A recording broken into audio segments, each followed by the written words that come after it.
Sa mga kaibigan ko po at mga subscriber ko po na nagtatanong kung kumusta po ang ating mga alaga mga manok. Mga ka-farmer, ngayon po ay papisili ko po yung ating mga natirang mga alaga mga manok. Dahil ngayon ay napakunti na lang po yung ating mga alaga. Hindi po kagaya dati na medyo marami po sila. Ngayon po mga ka-farmer ay kunti na lang pa ito at baka bukas ay mabawasan ito na, ng 4. Yung 4 na gray na yan ay may ano na po yan, may may-ari na po yan. Kaya bukas ay may kukuha na dyan or ihatid natin.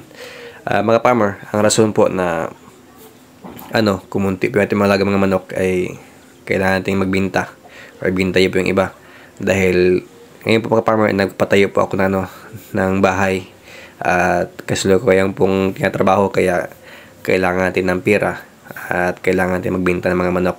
At ito po yung ating medyo inilagaan mga farmer. Ito po yung ating mga saso. Yan.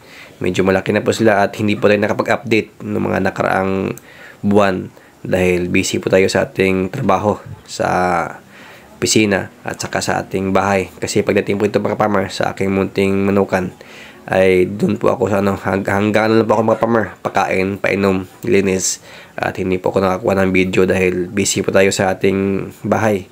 Dahil yun nga, nagpatrabaho po tayo at yung iba ako lang po ang gumagawa dahil medyo short po tayo sa budget.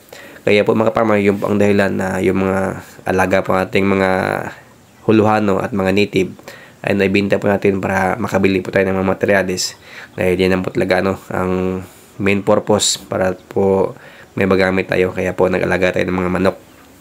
At siguro pag po mga farmer, pag maka-recover na po yung or medyo matapos na po yung bahay ko, kasi sa buwang ito ay lilipat po kami sa pinapatayan naming bahay, ay babalik po ay tayo ulit sa pagpadami po ng mga manok. Kaya ngayon yung natin ito area ay medyo malinis at walang ganong manok.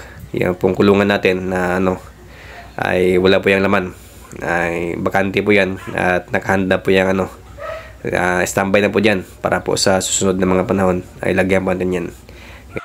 Thank you po. Happy farming po sa lahat.